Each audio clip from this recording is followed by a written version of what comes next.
السلام علیکم ورحمۃ اللہ وبرکاتہ۔ رجب کے مہینے میں ایک روٹی بنائی جاتی ہے جسے تبارک کی روٹی کہا جاتا ہے۔ وہ روٹی عام روٹی سے بڑی ہوتی ہے، پھر وہ روٹی پورے گھر والوں کو کھلائی جاتی ہے۔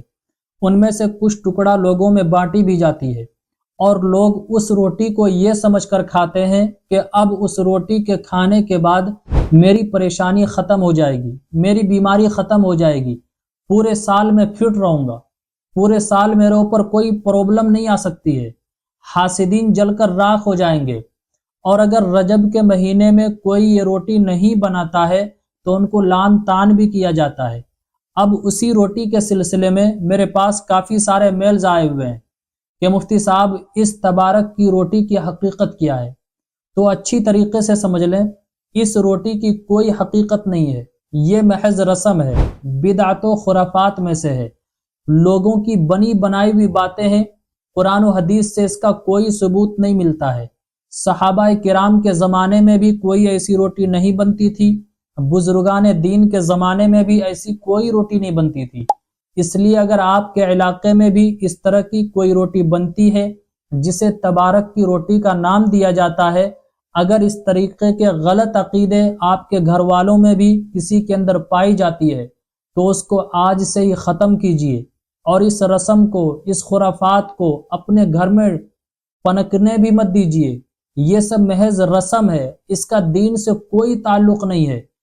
دین میں ایک زیادتی ہے۔ نبی کریم صلی اللہ علیہ وسلم نے ارشاد فرمایا، جو شخص میرے دین میں کوئی نئی بات پیدا کرے تو وہ شخص مردود ہے، وہ اپنا ٹھکانہ جہنم بنا لے۔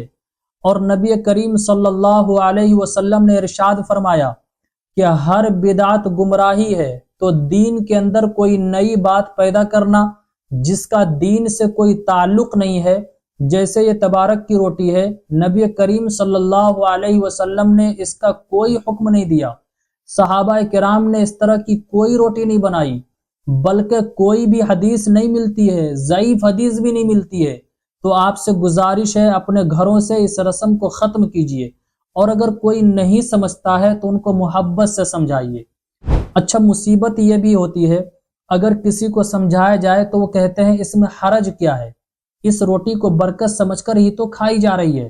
تو میرے عزیز بھائیوں اور بہنوں، سب سے بڑی حرج یہی ہے کہ نبی کریم صلی اللہ علیہ وسلم نے اس روٹی کا کوئی حکم نہیں دیا، اور آپ جو یہ روٹی بنا کر کھا رہے ہیں اس کو ضروری سمجھ رہے ہیں، دین کا حصہ سمجھتے ہیں۔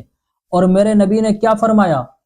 جو شخص دین میں کوئی نئی بات پیدا کرے وہ مردود ہے، وہ اپنا ٹھکانہ جہنم بنا لے۔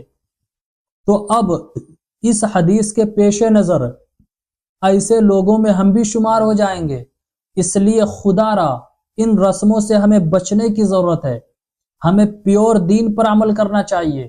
نبی کریم صلی اللہ علیہ وسلم نے جو احکامات، جو اعمال ہمیں بتائے ہیں وہی ہمیں کرنا ہے، اور جو نہیں بتائے ہیں وہ ہمیں ہرگز ہرگز ہرگز نہیں کرنا ہے۔ اس لیے اس کلپ کو زیادہ سے زیادہ دوستو احباب میں، رشتہ داروں میں، گروپس میں سینڈ کر دیجئے، جتنے بھی سوشل میڈیا کے آئیکونز ہیں سب جگہ شیئر کیجئے۔ السلام علیکم ورحمۃ اللہ وبرکاتہ۔ اسلامک اسکالر مفتی خضر حیات پارس منی کے آفیشیل چینل کو سبسکرائب کیجئے، جہاں پر ملیں گے آپ کو مفتی صاحب کے بیانات، اسلامک ہسٹری، شرعی مسائل اور بھی بہت کچھ سیکھنے کو۔ جزاک اللہ۔